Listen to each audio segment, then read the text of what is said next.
Donc on conclut, hein, je répète, pour tout k appartenant à z, eh bien 4 plus 27k et moins 1 moins 7k est solution de E.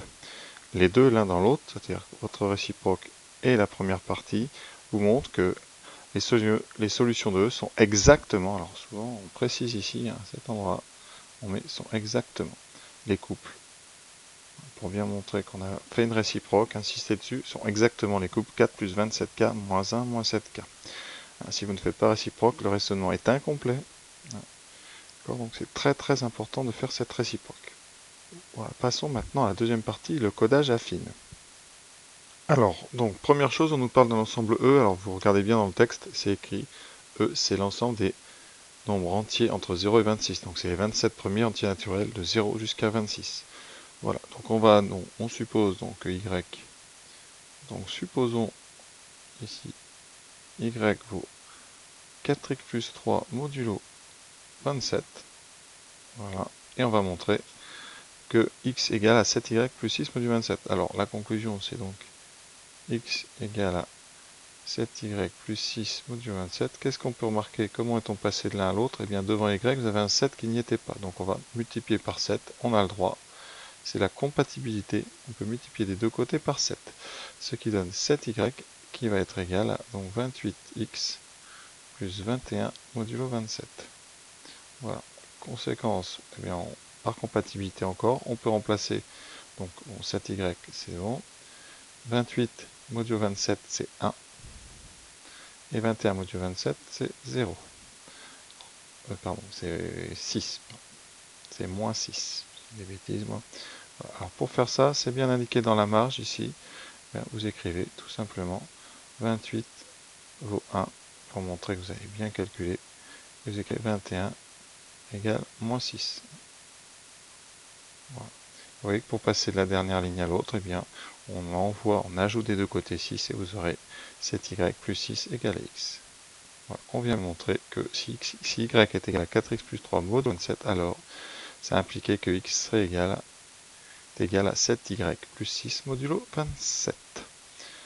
Maintenant, on va en déduire que deux caractères distincts sont codés par deux caractères distincts. Alors, on va donc montrer maintenant que si on prend deux caractères différents, x1 et x2, eh bien, leur codage y1 et y2 sont différents. Voilà, donc on part du principe, donc le point de départ, c'est ici. Vous avez donc x1 est différent de x2. Je calcule y1 et y2, donc 4x1 plus 3 et 4x2 plus 3. Et d'après ce qu'on vient de faire, eh bien, on va pouvoir inverser ces deux relations. Ça veut dire que si on a ça, donc x1 sera égal à 7y1 plus 6, et x2, 7y2 plus 6. Tout ça modulo 27. Voilà. Est-ce que y1 peut être égal à y2? Eh bien, on va faire une supposition. Donc, si y1 est égal à y2, alors, forcément, par le calcul, on a 7y1 plus 6 qui vaut 7y2 plus 6. Et donc, ça nous donnerait x1 égale à x2. Et c'est impossible puisque c'est notre hypothèse de départ, c'était que x1 était différent de x2. Donc, qu'est-ce qu'on vient de montrer? Eh bien, que si x1 est différent de x2 modulo 27, alors y1 est différent de y2 modulo 27. Donc, deux caractères distincts sont bien codés par deux caractères distincts. Alors, la méthode de décodage est très simple. Si vous avez une lettre à décoder, donc il faut d'abord la transformer, donc calculer son rang dans le tableau, qui vous donnera un nombre entre 0 et 26, un entier. Ensuite, vous calculez 7 fois ce nombre plus 6, 7y1 plus 6. Vous prenez ce résultat modulo 27, c'est-à-dire vous prenez en fait le reste par la division euclidienne, donc par 27. Ça vous donnera, et vous retournez dans le tableau, chercher la lettre, et comme ça vous avez décodé. Donc ça utilise vraiment la question précédente et le 7y plus 6. Voilà, maintenant on va décoder le mot étoile. Alors, j'ai déjà tout préparé, parce que c'est un petit peu fastidieux. Donc à chaque fois, eh bien, on transforme la lettre avec le tableau. Donc M c'est 12. Ensuite on fait 7 fois 12 plus 6 qui donne 90. Et on fait la division euclidienne par 27 qui donne 9, le reste. Et après on retraduit le 9 en J. Et pareil pour le O, le T et l'étoile. Je n'indique pas les calculs, mais à chaque fois, vous voyez, on calcule 7 fois le rang plus 6, on fait le reste par la division euclidienne et on traduit dans le tableau. Le mot donc ici c'est J, X, E et étoile. On peut remarquer déjà que étoile a été inchangé, donc on dira que c'est un invariant par cette transformation. On en reparlera à la question 6. Voilà, j'en dis pas plus, parce que là vraiment ça serait un peu trop. Je crois que tout le monde arrive à faire ce genre de questions, à part quelques erreurs de calcul, mais voilà. Donc je vous laisse bien la corriger, vous lisez bien. La question maintenant 5, un petit peu plus dure, vraiment. Alors, il y avait un petit problème de son jusqu'à présent, vous n'avez pas vu, donc je viens de le régler. Donc le grésillement c'est fini. Désolé, hein.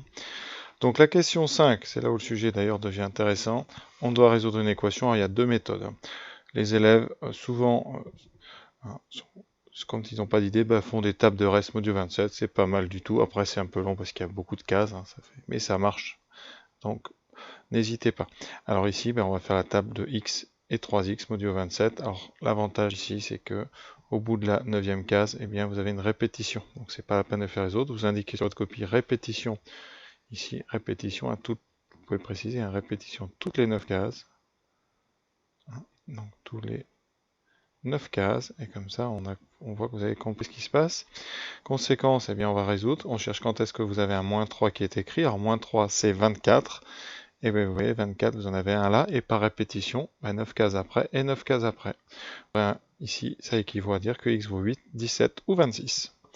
Alors la méthode numéro 2, qui évite le tableau, eh bien c'est d'avoir recours au k. Ça veut dire que si 3x égale moins 3 modulo 27, ça équivaut à dire qu'il existe un entier relatif k, tel que 3x égale moins 3 plus 27k, et là vous pouvez diviser par 3, ça veut dire qu'il existe k, tel que x égale moins 1 plus 9k. Et donc x vaut moins 1 modulo 9. Voilà, et modulo 9, eh bien, ça nous donne une possibilité de 0 à 27, c'est 8, 17 et 26. Voilà, pour les autres, après, ça se répète, comme tous les modulos. Voilà, donc, la question numéro 6, maintenant, on va parler des invariants. Donc, on va résoudre g de x égale x.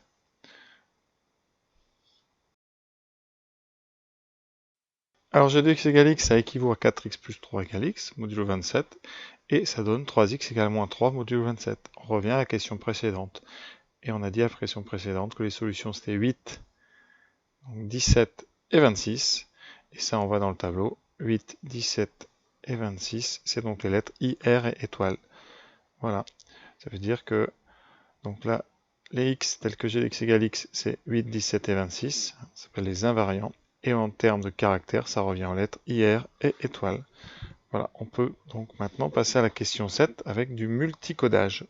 Alors, la question 1 était très simple, mais il fallait avoir fait la question précédente. Comme I est un invariant par G, vous pouvez faire 1000 fois le même codage, I à chaque fois va être codé par la lettre I. Et donc il ne varie pas, et donc en 1000 codant la lettre I, on obtient la lettre I. Voilà, pour le codage de F, donc j'ai un petit peu tapé les choses. Donc pour résumer, on part de x0, qui est associé à la lettre F, x0 c'est 5. On va trouver x1, d'accord, donc l'image de x0 par le premier codage. Donc 4 fois 5 plus 3, x1 va donner 23. Avec ce 23, on va calculer x2, c'est-à-dire l'image de 23 par un nouveau codage. Donc 4 fois 23 plus 3, ça donne 95. Et 95, on va le réduire modulo 27, ça va nous donner 14. Et qu'on continue, on obtient x3, l'image de 14. Donc 4 fois 14 plus 3, ça donne 59. Qu'on réduit ici, ça donne 5. On calcule la quatrième. 4 fois 5 plus 3, 23.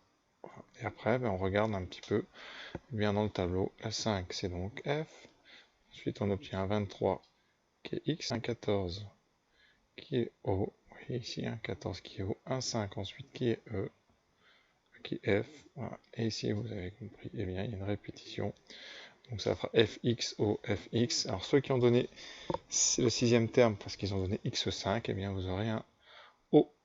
Et donc après, Fxo, Fxo, vous avez en fait une suite qui se répète, ça boucle. Fxo, Fxo. Alors pour faire la question 3, donc le 2 codage, il faut décoder la lettre M après 2 codages. Il y a deux méthodes, toutes celles que j'ai indiquées déjà en bas, que je vais vous expliquer, et une deuxième plus générale. Alors la méthode ici, c'est celle qui utilise la première partie du sujet où on décodait avec la fonction 7x plus 6. Donc ici, eh bien, on voit que pour décoder, on va d'abord faire une fois 7 fois 12 plus 6. Ça va nous donner x1. 7 fois 12 plus 6, ça donne 90, et on réduit modulo 27, qui nous donne donc 9, et on redécode une deuxième fois avec 7 fois 9, plus 6, un double décodage. Et ça nous donne ici 69, qu'on réduit modulo 27, ça nous donne donc 15. Conséquence, la lettre qui correspond à 15 dans le tableau, c'est la lettre P. Voilà, ça c'est la méthode classique. Alors juste pour un petit peu généraliser, on va regarder ce que ça fait un 2 codage. Donc on part de x, on calcule 4x plus 3, ça c'est le 1 codage, et ensuite on fait un deuxième codage. Donc à la place, on refait donc 4 fois notre 4x plus 3 plus 3. C'est-à-dire qu'on imbrique une fonction dans elle-même. On développe, ce qui nous donne 16x plus 12 plus 3, 16x plus 15. Voilà. Question 4, la nature de la suite xn. Alors, comme xn plus 1, c'est 4xn plus 3, ça c'est le codage, modulo 27. On peut appeler ça une suite arithmético-géométrique, même si on est modulo 27. Hein. Et on va essayer de résoudre, un petit peu de trouver sa formule, l'expression xn, en utilisant les mêmes méthodes que pour les suites arithmético-géométriques classiques. Alors la méthode est simple, après vous n'avez pas à la savoir, mais je vous le dis. On cherche le point fixe, c'est-à-dire ici grand X tel que grand X égale 4x plus 3, c'est-à-dire qu'ici il faut le même X à gauche et à droite. On résout ça, ça fait X égale moins 1. Ça c'est une équation du premier degré. Voilà. Et ensuite on réécrit donc notre relation de récurrence. On écrit la relation avec un moins 1 ici égale 4 fois moins 1 plus 3, c'est la relation d'avant en mettant à la place du X un moins 1, et on fait la soustraction des deux. Ça a pour effet de faire disparaître le 3, et d'avoir ici à gauche xn plus 1, et à droite 4 fois xn plus 1. Voilà. Et on en déduit très rapidement que la suite xn plus 1 est géométrique de raison 4. Et premier terme, donc x0 plus 1 qui vaut, alors x0, voilà, premier terme, voilà, regardez ce premier terme là. Et là, ça veut dire que la formule de xn plus 1, c'est important, le plus 1 est à droite, là c'est pas bien clair dans ma notation, c'est donc, d'après le cours, eh bien, premier terme, x0 plus 1, multiplié par 4 puissance n. Ensuite, on envoie ça de l'autre côté, et on trouve exactement la formule qu'on vous propose sans que vous la démontriez. Voilà. Et j'aurais dû mettre, on admet, xn ici, c'est modulo 27. Évidemment ici, c'est sous-entendu, même si il aurait fallu être plus précis.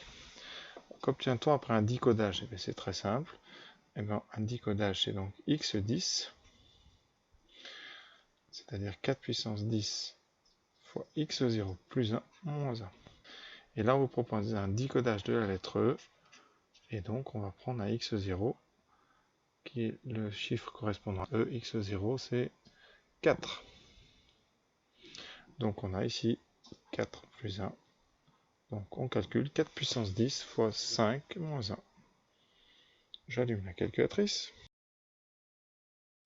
Donc on obtient 5 242 879. Je vous ai inscrit ici les calculs. On a juste un petit souci sur la puissance de 10 ici. Et on doit réduire ça. Donc, eh bien, j'ai pris un multiple, le multiple le plus près ici de 27, c'est 5 400 400. Il me reste moins 157 121 et je réenlève encore un multiple de 27. J'arrive à 112 879. Et c'est pareil, on continue jusqu'à obtenir ici 19 modulo 27, ce qui est la lettre T. Voilà, il reste la dernière question.